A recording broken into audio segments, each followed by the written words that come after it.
Hello, everyone, and welcome to the It's All Been Done Before podcast. Yes, this is the first podcast for us. My name is Philip Pravda, and I'm the founder and managing director of Suit Cafe. And yes, this is my first podcast, and the name of it is It's All Been Done Before. And what has all been done before? Well, many, many things in business and in life have all been done before. And a lot of people think, well, you know what? I can't do that because, it's been done before. But really, you can do it because what you can do is you can see what's been done before, and then you can try and do it better or do it differently to make something successful. And that's the goal of this podcast, is to show how there are people out there who have seen something one way and said, hey, you know what? I can do it better, and I can make it a success for myself. And I wanted to get you to know me really in this first podcast because many of you don't know me, as this is the first podcast. So just recently, I was interviewed on a business show on the radio called World of Work here in the tri-state area, which is New York, New Jersey, and Connecticut. And I was interviewed by an attorney. His name is Arnold Cohen. And I'm going to play that interview for you right now. And really, you'll get a feel for what I've done in business for the last 30 years, what my family business has been, and how I've expanded that business, and how I changed it, because it's been done before. My grandfather did it, my father did it, and my great-grandfather did it. And now 4 generations later, I'm doing it, but I'm doing it differently, something that works better for me. So with no further ado, here it is, the World of Work business interview, and I'll be back to talk to you at the end. Hope you enjoy it. And this is the World of Work, and I'm your host, Shep Cohen. And I want to thank everyone who's contributed during our fundraiser, and any of you who still want to make a contribution, you can do it. It's not too late as fundraising goes on. And this afternoon, our show is all about men's suits and online purchasing. Our guest is Philip Pravda, the owner of Suit Cafe.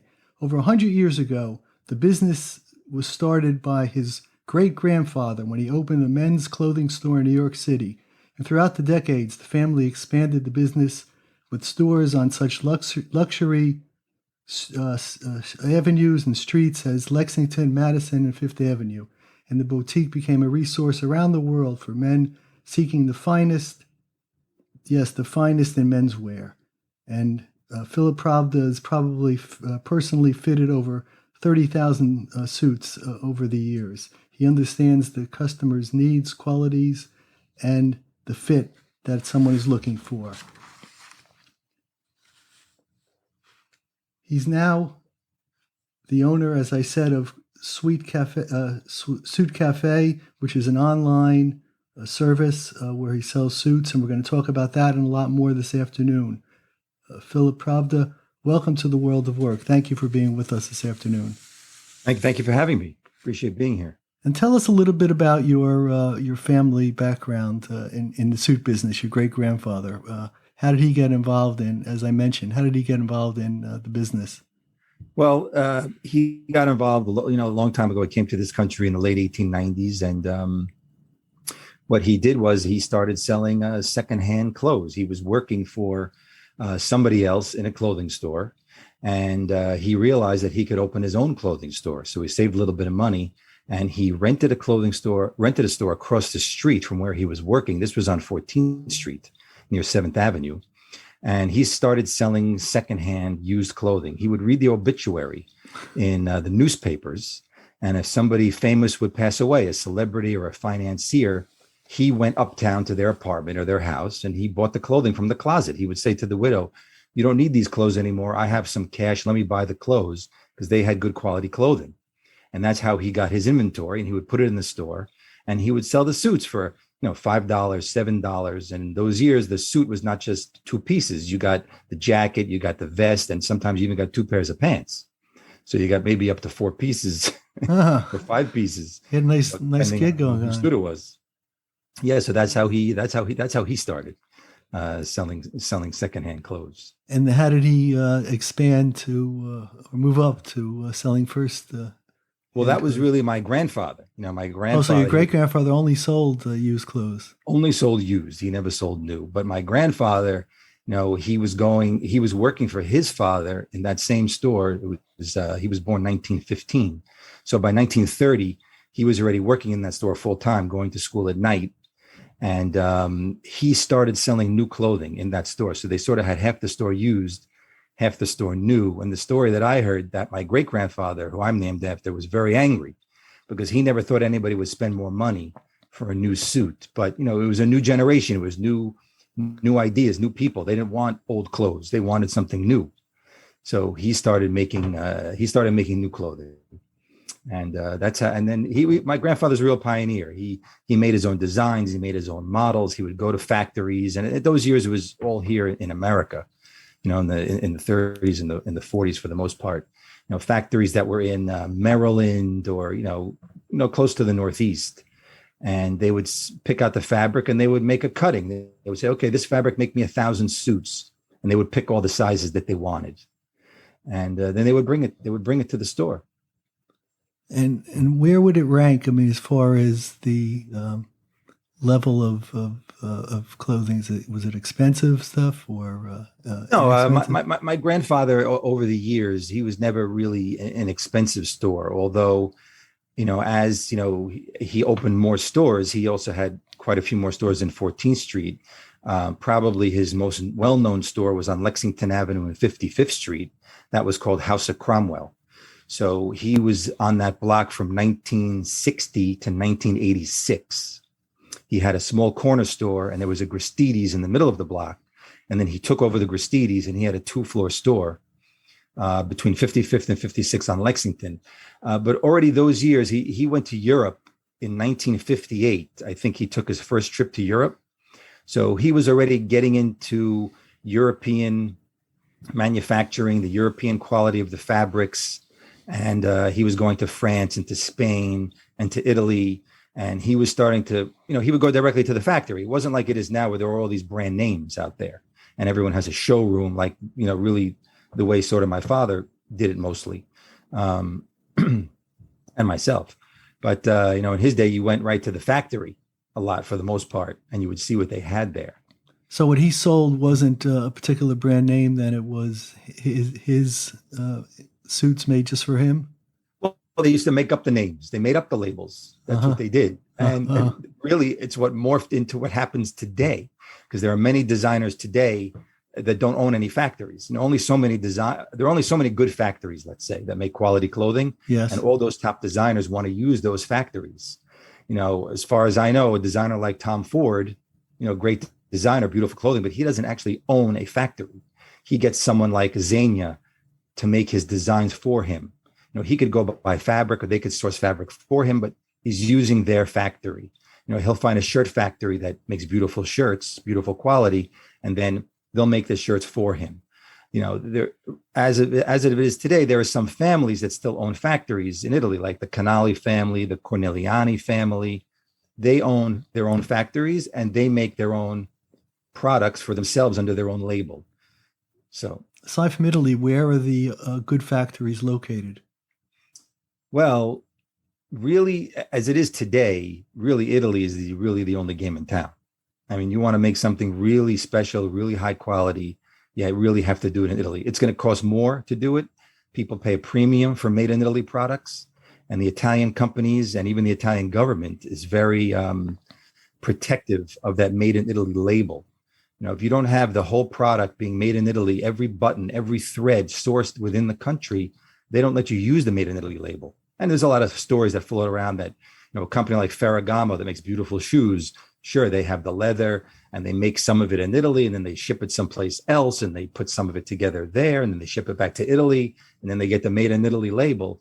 I really don't think that happens so much. The Italian government is really on top of that. Why has Italy been able to withstand all the competition from third world countries and still establish itself as a manufacturer of suits and clothing? I mean, they just have to them, it's an art. When they make something, there are companies I've done business with, down to just gloves for your hands. They make a science out of gloves. How is this glove going to fit the fingers properly? So when you try on that glove, and gloves come in sizes, not just small, medium, large. Glove comes in 7.5, 8, 8.5, yes. 9, 9.5, up to maybe 11 or 12. But they make it a science and an art out of how something's supposed to fit the body, even socks. A lot of people say, oh, socks, one size fits most or one size fits all. But in Italy, you can buy sized socks. I'm a 10, so I'm buying a size 10 or 10 and a half sock. Not many stores carry it that way because you need so much more inventory, to carry something like that in your store. But they're really good at, making an art out of really anything, as people know, cars, real art, clothing, shoes, a lot of things.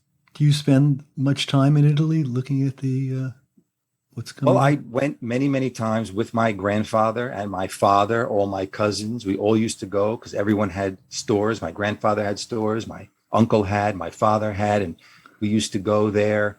Everybody went by themselves. We always used to stay in the same hotel. Everybody went on their own to the big fashion show, which is called the Pitti Uomo, which is in Florence, Italy. Mm-hmm. It's twice a year, one show for spring, summer, one show for fall, winter. And I have great memories of those shows. We all used to go. I used to go with my father. Those are buying trips, where you go to source new companies. There are a lot of small companies that can't spend the money to come to America. There are shows in America also where Europeans come to. And, now companies also come from China. They come from all over. But a lot of them can't afford to spend the money to send people here, pay for a hotel in New York City, pay the fee to get into a show, then bring all the samples that they need here and then fly it all back to Europe. So they go to the Italian show in Florence, and you could find some beautiful, beautiful products, beautiful companies that are a lot of them family run. And you can import it yourself if you want. That's how my father started and my grandfather. You find a nice company and you say, look, I'll import it myself. Make it for me. I'll pay you. At those years, it was in lira. There was no euro. Yes. So Italy was the lira. So when did the euro start? 1997 or 98, somewhere around there it started, or maybe even 2000. And you would pay them in euros or pay them in dollars, and you make an arrangement, and they got some time to, maybe they would give you some terms to pay. And then you called a freight forwarder, and that company picked it up for you over in Italy in the factory or at the airport. And they flew it to New York by air.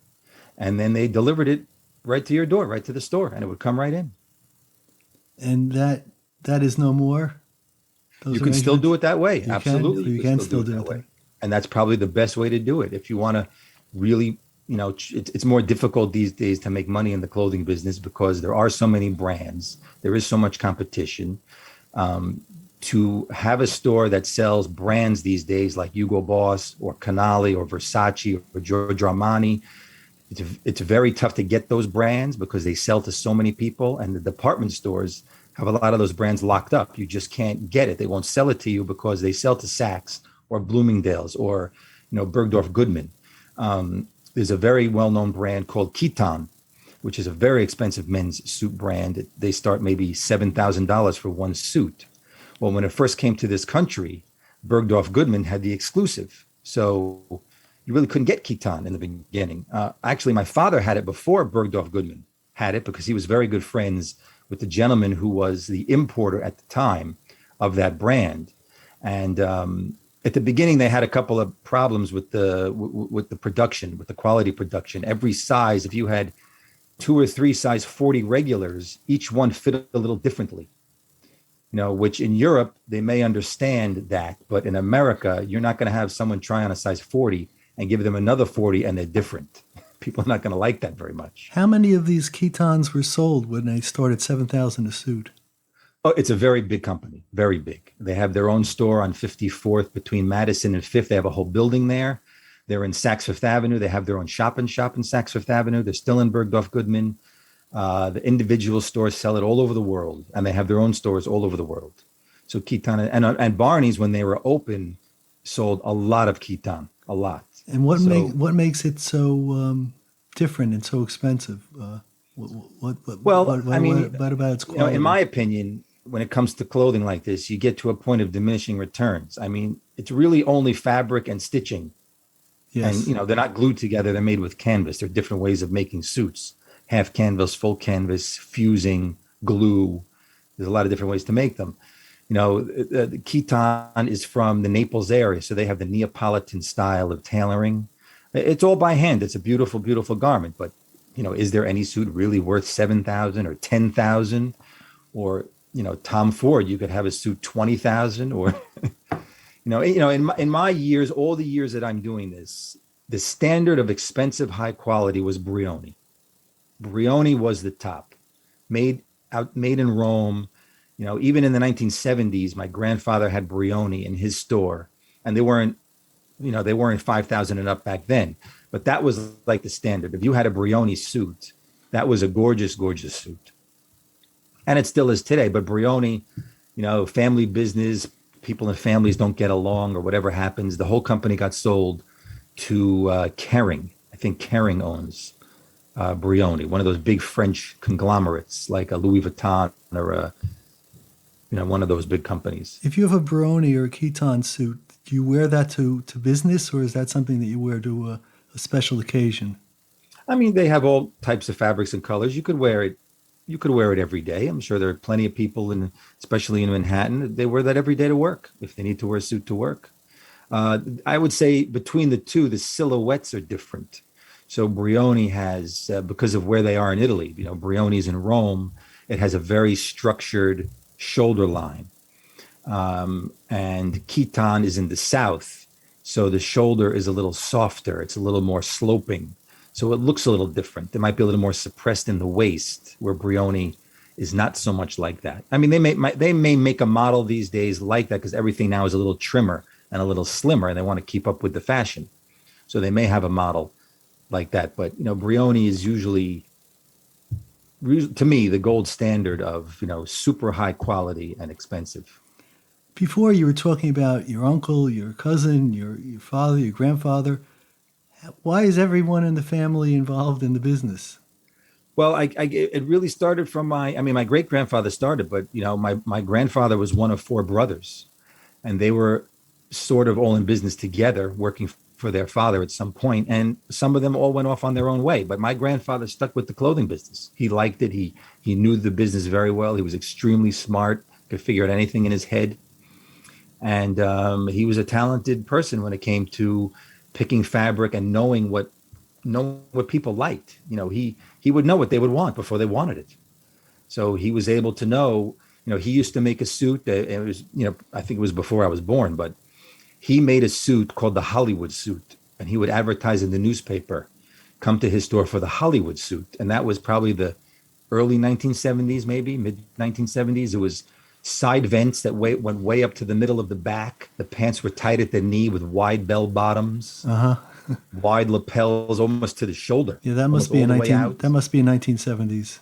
1970s. And he made up the design and he made up the name called the Hollywood suit, and people came to buy that suit. That's something. Yeah. And he put my uncle in business. My uncle was an accountant, and he put him in business in a store that was on 8th Street down in the Village. They had a very good store there called the Stag Shop that opened in 1958, I think.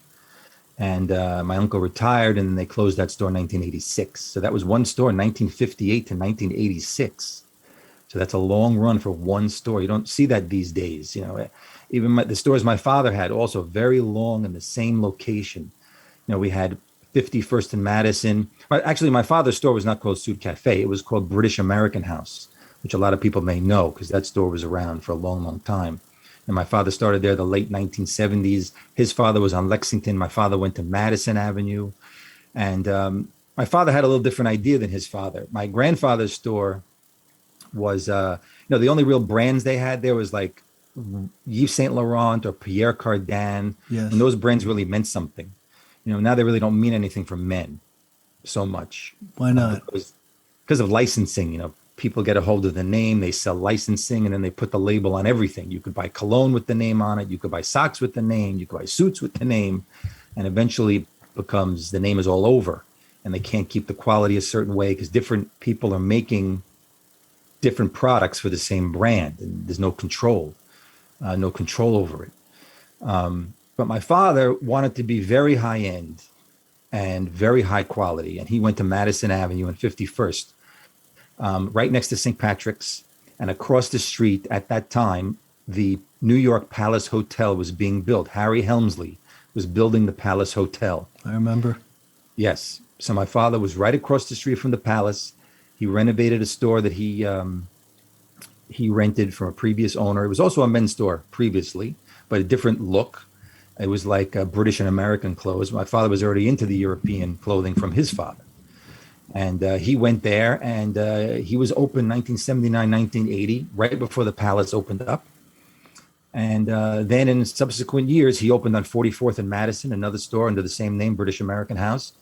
And then in 1992, I was already working with my father full time at that time. I found a store on Fifth Avenue, which was 601 Fifth Avenue between 48th and 49th Street, right across from, diagonally on one side was the Diamond District, and diagonally on the other side was Rockefeller Center. And we were right next to Saks Fifth Avenue on the same side as Saks.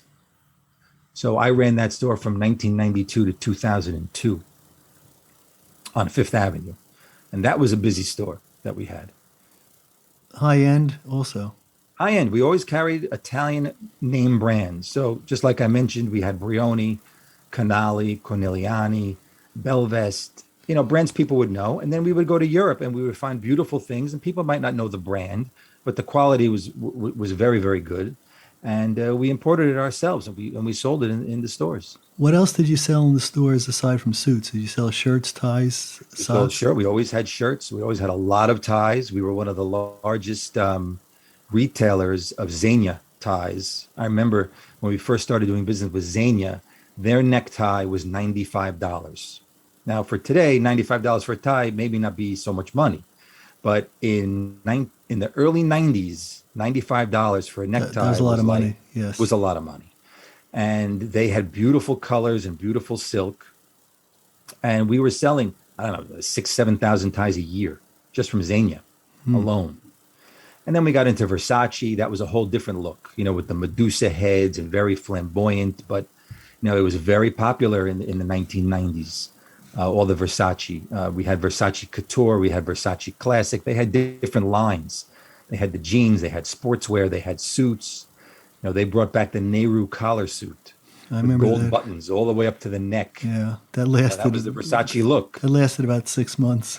Yeah. So it was a fad, but it was fashion at the time, and people were buying those things. But we were always known for, dressy, tailored clothing, suits, overcoats, shirts, and ties. We also sold shoes. We were always off and on with shoes here and there.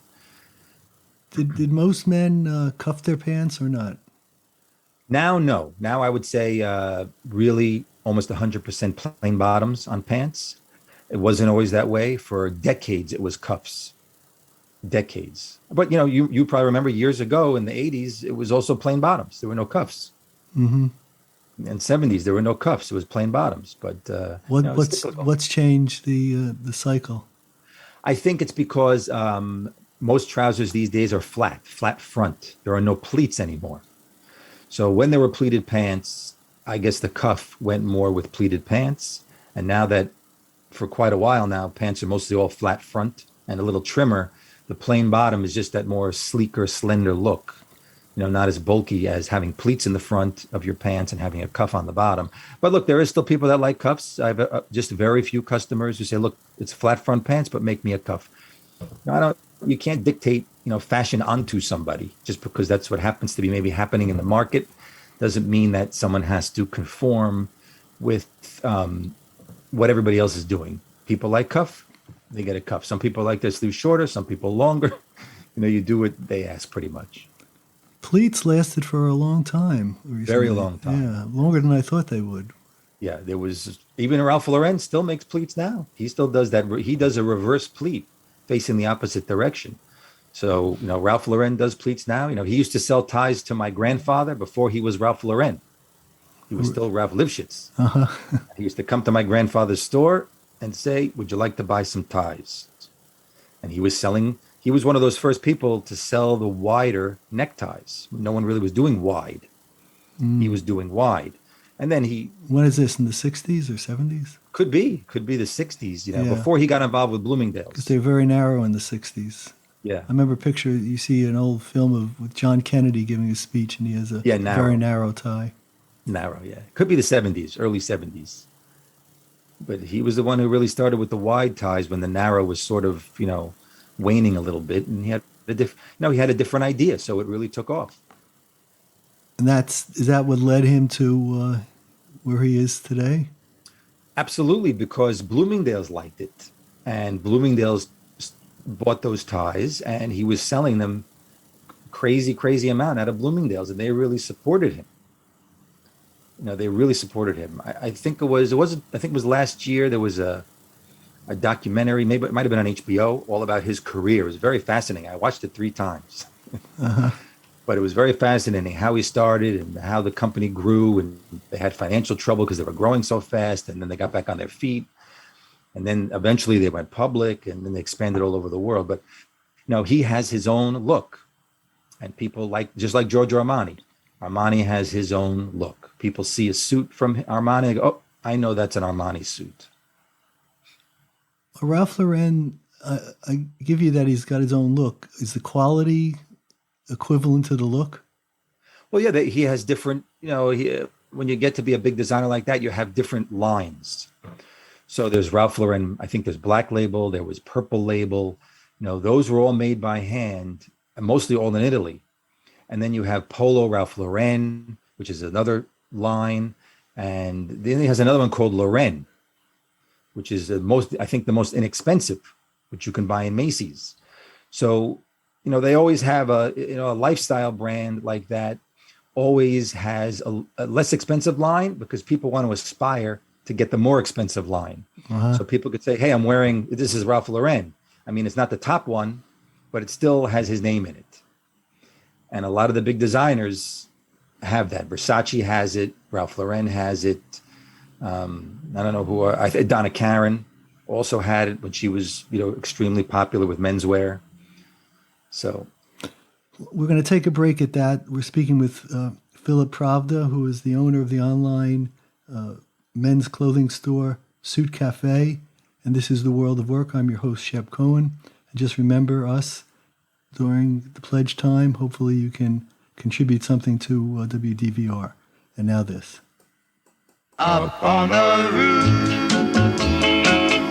up on the roof. When this whole world starts getting me down, and people are just too much for me to face. Hi, everyone. I'm Lavina Louise, and I hear from a lot of listeners that WDVR is that place they go to when the world is getting them down. Please support WDVR so that we can continue to pick you up and take you to a more peaceful place. Call 609-397-1620. Thank you.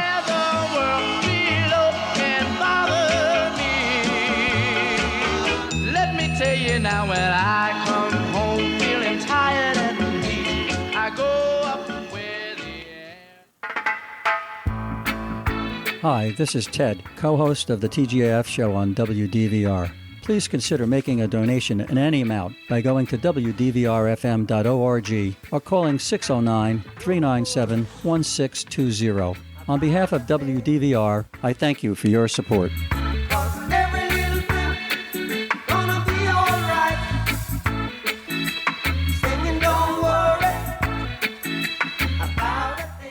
Hello, friends. This is Jerry Steele asking you to make a donation to your favorite station. WDVR is listener-supported, and every gift, no matter the amount, helps keep us on the air. So thanks so much for listening and for your support. Boom, boom, doo doo doo doo doo doo doo boom, boom, doo doo doo doo doo doo doo boom, boom, doo doo doo doo doo doo doo boom, boom, doo doo doo doo doo doo boom, boom, doo doo doo doo doo boom, boom, doo doo doo doo doo. We plant the food, we drive the cab, we load the ship, we run the lab, we build the bridges, we fly the plane, we do the work. This is our day. We do the work. Boom, boom. We do the work. Boom, boom. We do the work. This is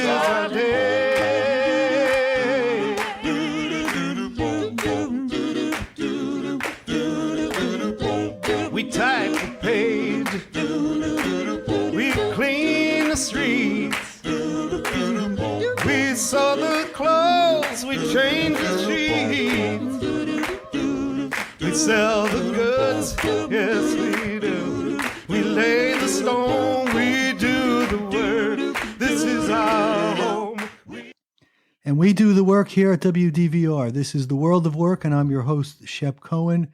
And we're speaking about men's suits this afternoon with Philip Pravda, who is the owner of Suit Cafe.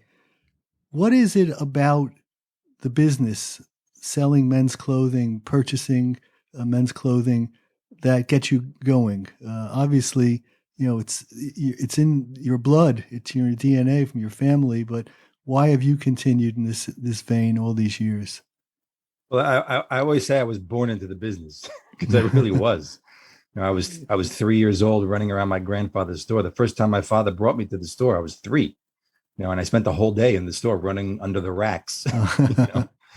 But to me, it's really two things, and it's really encompasses most of the business. It's the buying part of it, because you have the interaction when you're buying. It's wholesale. You meet all the manufacturers, and it's a lot of fun seeing what you pick from a small little piece of fabric. Of course, you see a sample of what it might look like on a bigger scale. You don't necessarily see the piece you're choosing. So you have to envision this small little piece of fabric, whether it's a solid color or stripes or plaid or whatever it is. What's that going to look like in a whole suit? Because if you pick something that's a little busy in a whole suit, it's going to look a lot worse. And then if you buy 10 of them, you're going to have a problem. Yes. Right. So, doing that part of it, the buying part, and then you have the anticipation, because once you do the buying, you're waiting 6 months for that delivery to be produced and to get it, so you could actually sell it at retail. It's not like you buy it and, okay, we'll have it ready for you tomorrow. We're shipping it. Nothing is made. It's all made to order. And then the other side of it is the interaction with the customers, which is probably the best part, because when you're in even when you're online and even in a store, maybe even more so online, you're dealing with the public and you're meeting new people every day, all the time. I miss that interaction face to face, because I'm actually not in a store for quite a while. The door is open. Anybody can walk in, any country, any nationality, any language. And that happens all the time, especially in New York City. There's people from all over the world in Manhattan. So you're meeting people from all over the world, from all different walks of life. They do all different types of things for a living. And it's so interesting to talk to them. And they like to tell you their story too, what they do or where they live, or, where they maybe buy clothes near where they live. And now they're traveling, so they're buying some things here because they like the store, or they like me, or whatever it might be. And then you make a relationship and you're keeping in touch with them for years. All of a sudden, years go by and the same people come back to the store. And that's really what keeps a business going, is you get the repeat customers. You always need new, but you get repeat customers. So they always come back. I have customers from the store that I know since 1990, and I still know them today. And maybe they've changed jobs, or they didn't have a family, they weren't married, and now they have kids, and maybe the kids are in college or whatever it is. Yes. I still know them to this day. And we still keep in touch, whether it's on Facebook or by email, or they have my phone number, they text me, and I still sell a lot of them clothing, all the time. When you had a store rather than selling online, did you have a tailor? And how important, if you did, was the tailor? Yes. Well, every time we had a store, and we had at one time with my father and myself, and my brother was in business with us too. We had 3 stores at the same time. We had 2 on Madison Avenue. One was 51st, one was 44th Street. And we had one on 5th Avenue and 49th. So we had those 3 stores running at the same time. And then we had another store in New Jersey for a short time. That was at Riverside Square Shopping Center in Hackensack. We had another one there in New Jersey. So every store had its own tailor shop, every single one. So we would have maybe 2, maybe 3 tailors per store, depending on how busy it was. And those years, it's not so long ago. As the years went on, it was more difficult to find good tailors, because you need to have a very good tailor. You can't take a handmade garment and take it apart and put it together like it wasn't made by hand. You have to put it back the proper way, and it has to be pressed. A lot of the most important part of tailoring is the pressing. Once you, because I don't know if you ever saw any tailoring, but the tailor, what they actually do is they open the lining, they turn the whole garment inside out, and they're working backwards. They're working from the inside out, because they need to get to the seams. So we've had some amazing tailors over the years. Some weren't the best, but a few of them were just unbelievable tailors that we had on Madison. I had one on Fifth Avenue who worked there for 10 years. He was unbelievable tailor. He could fix anything, any problem. He could take the shoulders off. He anything you ask him to do, he could do it. And we would do a lot of custom work. I'm not saying make the suit custom in the store, but sometimes you have an idea or a customer has a request. One time, one customer, instead of having, have the pockets on the inside of the suit jacket to put your wallet or something, one customer wanted zippers. You want to be able to zip those pockets closed. So no one can get in. My tailor, we can do it. We went out, we bought the zippers. The tailor did it all by hand, and it came out beautiful. I once had a police officer who was a customer, like a detective, and he would carry a gun. So we accommodated one side of the suit jacket to be a little wider. So when he closed his jacket, you couldn't see that the gun was there. Uh-huh. So we always had these special requests or came up with ideas to accommodate anybody that we could with the tailoring. Why is it that there are fewer tailors now? I think really, a lot of those tailors were immigrants and they learned tailoring wherever their home country was. And they came to America to start a better life, especially a better life for their children. And they didn't want their children to be a tailor. They wanted their children to go to school, to go to college, to get a degree, maybe be a doctor or a lawyer or whatever it is, go into finance. So they never learned tailoring. They didn't pick up the tailoring because wherever the tailors would come from, a lot of them were from South America. And they saw their father who was a tailor and the grandfather who was a tailor. And because they left their home country, they broke that chain. And their kids didn't become tailors. Their kids were able to go into banking or be doctors or be lawyers or accountants or whatever else they wanted to do. But they didn't sit and watch their father do the work. So they didn't learn it, like their father would. I think that's really what happened. It's a dying breed, having a really good tailor. How about the pandemic? Is it going to affect people who sell like you? Are fewer people wearing suits now as a result of it because they're working from home? And is it going to have an effect on your type of business? Well, it did, of course. I mean, during the lockdown, I knew right away in the beginning that nobody was going to want to see me. Who am I going to make an appointment with? I can't come to their house. There's no one in an office, forgetting that they were wearing pajamas on Zoom all day. Yes. Pretty much. But no one's going to want to see me for a long time. So what I did is I called one of the manufacturers and I said, hey, could we make face masks? Because I figured this was beginning of beginning of April.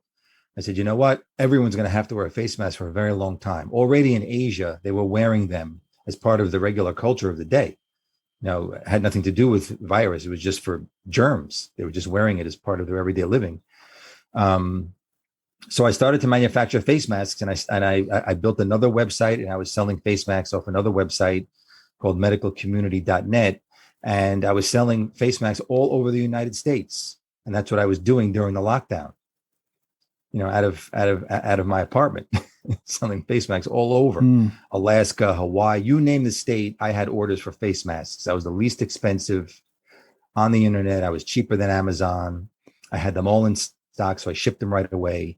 And then as the pandemic, as it went on, the clothing business, it took time. Stores were not open. You couldn't get inventory right away because the prior season's goods didn't get shipped. There was no one to ship it to, especially in Italy, who was particularly hard hit in the beginning with the coronavirus. I remember that. Yeah. So it was, very difficult for them as well. But, kept in touch with the different manufacturers, kept in touch with different people by email, everyone asking, how are you doing? What are you doing? Everybody's safe. I did that. And, now I was thinking, well, people are sitting at home, and I was already toying on the website with this particular fabric that I made called Casualana. So I needed to get a lower price point on the website. I was starting around $800 for a suit, which was a cashmere and wool mixed suit. It was a Super 150 wool with 5% cashmere. And it was a beautiful suit. If I would have had it in the store, it probably would have been $2,000. But it was a great workhorse of a suit. You could travel with it. It really didn't wrinkle that much. but the price point for the internet was a little high. So I came up with this fabric called Caglana. Lana in Italian is wool, and the wool was mixed with a little bit of microfiber, and it made it feel like cashmere. So I called it Caglana, and it was a very good price point. And actually, right now, if you would go to the website, we're actually launching a new website to concentrate on this now Caglana, what I call Caglana 2.0, because it's the newest version of the Caglana. And it's great for traveling. It really doesn't wrinkle. You could use it at home if you still have to go on Zoom, if you're not in your office and you have to wear a suit, because now you see on television, a lot of people are still at home, but they're wearing the suit at home because they can't just wear the t-shirt anymore, because a lot of people are now out and about all over. So this is a great suit to sit in. You could sit in it all day long. It's just so soft and so comfortable. It has a great construction. And I think it's going to be around $200 for the whole suit. Once we get the website finished, we're going to finalize the price. But $200? It's going to be around $225 or $245 or $270, somewhere in there is where it's going to wind up. And it's going to start off with, we're going to have 3 colors. We're going to have the lapis blue. We're going to have anthracite gray. We're going to have jet black. And then a tuxedo is going to be in I call it smoking black, because it also has silk on the lapels and silk on the pants and the silk covered buttons in the tuxedo. And the tuxedo will be a little more expensive because it has more work because of the silk.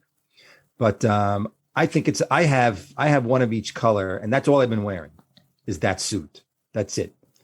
And it's just so comfortable to wear, to drive in. I could sit in the jacket in the car. I get out. It's not wrinkled. And it just, looks really, really great. And what's it made out of again? It's wool and microfiber, a mixture of wool and microfiber. But we call it Caglana. That's the brand name of the fabric, Caglana. Because it has a feel of cashmere. It doesn't feel like, it feels like wool and cashmere. That's what it feels like. It feels like the $900 suit. That was the goal, was to make it feel like that, but not have that price and still have the details of the more expensive suit. The hand stitching on the lapels, hand stitching on the side vents, flat front pants, hand stitching on the side of the pockets, fully lined pants, fully lined inside the jacket. So the details are very, very important. You just can't slap together a suit and say, look, I have something $200. You have to give the customer something that's usually a little above what the quality should be for the price. You're now selling online. Your company's online. How do you measure someone online? How do you know what is a good fit for them? Well, it was always a difficult thing, but being in the business so many years, I thought of 3 things that men know if they don't lie about it.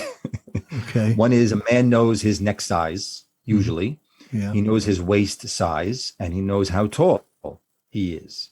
So I have a page on the website where you enter your 3 measurements, and then I personally answer those requests, and I tell you what your suit size would be, whether you want your American suit size or your European suit size.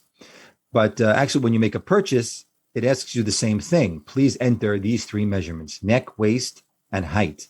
And if you want to add something, there's a little note area you could add, I want to tell you my sleeve length or something, you could add it. But from those 3 measurements, I make the whole suit from those 3 measurements.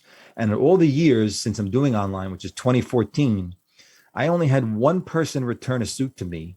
And the only reason was because of the color, because everyone's monitor shows the color slightly different. And this was a color of a suit. It was like a medium French blue, and it had a herringbone. And the color on my monitor looked good, but when he got it, he thought the color was a little different than what he saw. So he didn't want to keep it. So I took it back from him. It was no problem. But no one ever returned a suit. And also, suits are made to be tailored. They come with unfinished bottoms. So you have to bring it to the tailor at least to make the length on the pants. And then if you want to tweak it here and there, you bring it to your tailor, and maybe you want the jacket a little more trim, or you want the sleeve slightly shorter, depending on how much cuff you want to show. Everyone has their own taste level of what they like. I don't try to impose on someone. I don't say, look, you must show a 1/4 inch of cuff coming out of your jacket all the time. Some people don't like that. Some people want the sleeve a little longer. Some people wear French cuff shirts all the time, so they want their sleeve a little shorter. So, men's clothing, especially suits, is really made to be tailored. Now, some people say, look, I don't have a tailor. So I ask all the time, tell me the town where you live, and I will find a tailor for you in your neighborhood. And then I go online, I look up different tailor shops, and I call them for the customers. And I sort of do a telephone interview with the tailor. Yes. I ask them, how do you fix the sleeves? Do you put the buttonholes back on? Do you replace the stitching? How do you put the lining back? Can you fix a collar? Even if the customer doesn't need all that much work, I ask about the more sophisticated work. And if they answer me like I think they should, I pretty much get an idea that this tailor could do easily a plain bottom or a cuff, or open the waist, or let out, or make the waist a little smaller, or he could take a jacket in, pretty easily if he could do the more advanced work. Now, you went online in 2014. You preceded the pandemic. What moved you in that direction? And you've closed your brick and mortar stores. Why did you move online? Well, really, it was a function of my lease was ending on Madison Avenue. It was like the fourth or the fifth lease was coming due. And the landlord, at that time, it was only one store. The 51st of Madison was the original store, and that was the last one. All the other ones, the leases had ended. And you can't always stay because either the rent goes up, or another tenant comes in and offers more money than you can, or the landlord waits for some big international brand name, because the locations that we were in were the AAA real estate of New York City. You're talking Midtown, Fifth Avenue, Madison Avenue. It doesn't get much better than those areas. I also opened another store in 2003 on 59th and 3rd, opposite Bloomingdale's. That was called Phil's 1908, and that was an homage to my grandfather's first store when he opened in 1908. And I had 3 floors on that corner there, and that was all my own design. And that was a real fun store. It was a lot younger, it was colorful, it was slimmer fitting. I was doing a lot of things early before a lot of other people got into all the slim fit, trim fit, younger sort of looks. I was doing it over in that store. But when I closed Madison in 2014, the lease had ended, and the landlord was going to do a renovation on the entire property. All the retail stores, actually, all the leases had ended on all the retail stores on the whole block between 51st and 52nd Street. So everybody left. Next to me was a Hallmark store that was there for like 40 years or 45 years. They left. I left. There was an eyeglass shop next to me. Also, he was there like 40 years. He left. And the landlord did a renovation for, I think, more than a year. They changed all the storefronts. And I knew I wasn't going to be able to go back in because the rents were going to be like super, super high. And my customers were telling me, nah, don't go back. Look around. Maybe go on Madison, further uptown. There's a lot of retail space in the 60s and 70s on Madison Avenue that's on a second floor. You can go to a second floor, save some money on rent. So I went to look, and I'm looking at a second floor on Madison Avenue, and I'm looking down on the sidewalk. The top of people's heads are going by me. I'm like, who's going to see my window on the second floor? I'm seeing the top of someone's head. They're not going to see my window up on the second floor, really. Mm-hmm. And they want $30,000 a month for a second floor. I said, no, I can't pay $30,000 for a second floor. Maybe a ground floor would be okay. But those years, there was no $30,000 a month, even for a ground floor. The landlords were asking $75,000 a month for the ground floor for a small store. Wow. Until, the retail started to take a hit after I had already closed, and retail was taking a hit in later years because of Amazon. And then the pandemic hit, and then it really dropped. Now it's like maybe 30% less than what it was, or maybe 40. I heard about a lot of deals going on in real estate and retail where you can get a 5-year lease and the landlord will pay to build the store for you, or get a 2-year lease, all kind of stuff going on just to rent anything that they can rent, at the moment.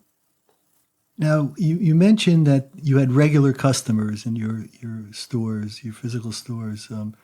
What happened to them when you went online? Did they continue as your regular customers, or did they move on, or how did? Well, a lot of them, of course, I contacted everybody. I said, look, this is me. I'm online. I even sent a video by email because I had a very large customer database from the store. And I sent a video of myself telling them this is where I'm going to be. I'm online. And that's how the online sort of morphed into making private appointments with people. So a lot, some of those customers were, okay, sure, I'll buy from you online, no problem. I'll fix it myself if I have to. But some customers, especially, those that were out of the city, I couldn't really see them because they were outside the city. So if they didn't want to buy online from me, I really couldn't get to them. Some of them I didn't see again because they went to different stores where they lived. Some of them that were in Manhattan, I was able to make appointments with them and keep a lot of those regular customers. And then they refer you to another friend. Oh, I work in a law firm. You made me a nice coat and a nice suit, and I bought some shirts. Oh, my friend down the hall, he used to see somebody, but he's not so happy, or he wants to try something new. Go see him. Or a few times I did a conference room where one customer was in a corporation, and he got me a conference room, and I would go there, and one by one people would come in and order. I bring swatches and swatch books and samples, and they would see how it's all made up, and they would order from a conference room, just like that. I did it once in a school. I knew a principal of a school in Brooklyn. He said, look, I want to do like a night where you can come and talk about clothes for the teachers. And maybe they'll buy something, maybe they won't, but maybe you want to come. I knew him. He said, sure, I'll come. I'll bring a few things. So I went there, and I thought the teachers would be pretty conservative, maybe get a navy blue suit, or I made a special discount for them if they wanted to buy at that time. Maybe a navy blue or a black suit. I was so surprised that they were picking more interesting plaid and royal blue and pinstripes. Mm-hmm. So you never know. That's the whole thing in the retail business, especially in a store. You never know what someone's going to buy. You can't judge a book by its cover. You can't have somebody walk in, and you can't, it's a terrible thing to say, but you can't really, people stereotype people. You can't say, oh, he's not wearing an expensive watch, so I'm really not going to bother with him because maybe my suits are too expensive. You can't do that because you never know. I never did that. You never know what could happen. You could show somebody a necktie, and the conversation leads to a suit, and it leads to a coat, and it leads to some shirts and ties. And before you know it, he buys 6-7 pieces. And it was always my grandfather and my father's philosophy, to have a very large inventory. A lot of stores, they complain too much inventory. They're afraid of the inventory. No, not us, not my father, not my grandfather. They bought as much as they could buy, as much as they could afford. They bought because they thought, look, if I can't sell it, I'll have a sale, and eventually I'm going to sell it. Do you have a warehouse? Where do you? If I buy a suit from you, is it going to be made for me, or is there a warehouse somewhere where you bring it out? No, if you buy a suit right now, it's made for you. I make the suit in that was another thing with the measurements, is that I knew men don't like to wait. A lot of companies, when they make a suit, it's 4 weeks or 6 weeks or 8 weeks. I make it in 10 days. In 10 days, that suit is coming to me, and then I get it to you within 10 days. So now the Cashlana is going to be something different. Whether we're going to stock sizes in that, or we're going to make them one by one, that's not 100% figured out yet. But it will be in a couple of days. So because of the price point, that suit has to be in a certain price. So we don't want it to get, too expensive. But, my grandfather had very large inventory. He had a warehouse. He had a full store and a full warehouse of clothes. My father also, the store always packed with everything. A lot of ties, a lot of suits, a lot of coats. Always a lot of things to choose from. The philosophy was, if somebody comes in and that you have their size and they try on one thing, you can sell them 5 or 4 or 6. They have a selection to choose from. If you don't have the selection and they want to buy more, you lost out. You lost a sale. And you usually never get that sale back. If I'm interested in buying a suit from you, I go online and what do I see? What is it and we only have about 2 minutes left. Okay, so right now, if you go online right this minute, suitcafe.com, you're going to see a landing page that talks about Cashlana 2.0 is coming soon. That's what you're going to see right this second, because in a matter of days, all that new Cashlana is going to go up. So we're working on the website right this second to get the Cashlana up online, to launch it. So that's what you're going to see right now. Usually what you see is you see the homepage, and you can choose between what will be Cashlana, the classic suits, which are navy gray and black in the wool cashmere. And then we have something called the VIP section, which are all the seasonal suits, all the patterns and the pinstripes and plaids in different colors, which suits that change every season. If you don't buy it this season, you'll never see that fabric again. Next season will be something new. The classics are always the same, navy, black, and gray. All season suit, I always have it. Actually, that fabric I have in stock. I always have that fabric in stock because I make it in suits and I make it in separate pants. So if someone wants to buy a suit with 2 pairs of pants, which some people like to have because sometimes they're in their office and the jacket they never wear and the pants wear out more quickly, they could just change the pants. They don't have to buy a new jacket. So for $200, they can get new pants. They don't have to spend $800 or $900 on a whole new suit. Very interesting. Which a lot of people like. Philip Pravda, we have a minute left. Any closing remarks for my listeners? It's been fascinating speaking with you. I think we got a real insight into the business this afternoon of menswear. Any closing thoughts? Well, thank you for having me. First of all, this was Our pleasure. This was a great experience for me, and to talk about the family history, of course. And I think the Casualana, I think it's going to be something really big. I think people want something that's not overpriced. They don't want to pay for brand names just because it has somebody's name on it, and get something that's not good quality. They want good quality these days in everything that they buy, whether it's a suit or shoes or a car, and they don't want to overpay. And I think not only does the Casualana do that, but the Casualana also offers the fit of the garment because of the way that I know how suits are made. And it also offers the comfort of the garment. For someone who needs to wear a suit all day or just needs to travel or doesn't have a lot of suits, they need one or two and they got to keep it in the closet and they want to go back to it and they want it to look like it's new every time they wear it. I think the Casualana is really going to do this for them.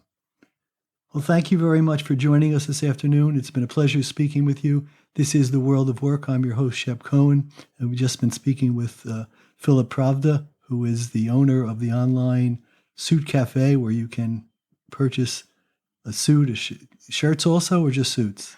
Just suits right now, just suits. Okay.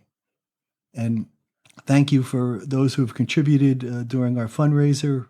We've been really pleased with the response. And if you like WDVR, you can continue to make pledges after today. So think about us and think about the world of work and everyone. And coming up next is Gene with Anything Goes.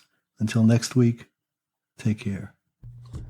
So there you have it, the last 30 years of my life in a nutshell in about 55 minutes. No, just kidding. So hopefully you liked that interview and you learned something a little bit about me, what my history is in the retail clothing business, in business in general, being an entrepreneur, and my family history in business here in New York, in the clothing business, and how my great-grandfather, my grandfather, and my father each were in the same business, but they each did something a little differently in that business. And then me being fourth generation, I carried that on into another way that I saw it, how it would work for me, even though I worked for my father for a long time and now working for myself for a long time, how that progressed. So this podcast is really going to be based on sort of that philosophy. People from different backgrounds, different genres. It's not going to be held just to one topic. We're not just going to talk about retail clothing. Not at all, but we're going to talk to people about all different things. A lot of them I know, colleagues of mine, people that I worked with, friends of mine who do all different types of things. And we're going to ask them questions about why they do what they do, how they do what they do, and then how they do what they do better than maybe the people before them. So hopefully you'll tune in. Stay tuned for next week when we'll have our real first guest where I'll be doing the interviewing. I'm not going to give up who that first guest is just yet. I have a few in mind. I'm not sure who that one will be. And hopefully going forward, I'll be able to announce the next guest at the end of every podcast. At least that will be my goal. So stay tuned for the next podcast a week from now. And hope that you enjoyed this very much. And I'll be speaking to you all soon when I'm back at it.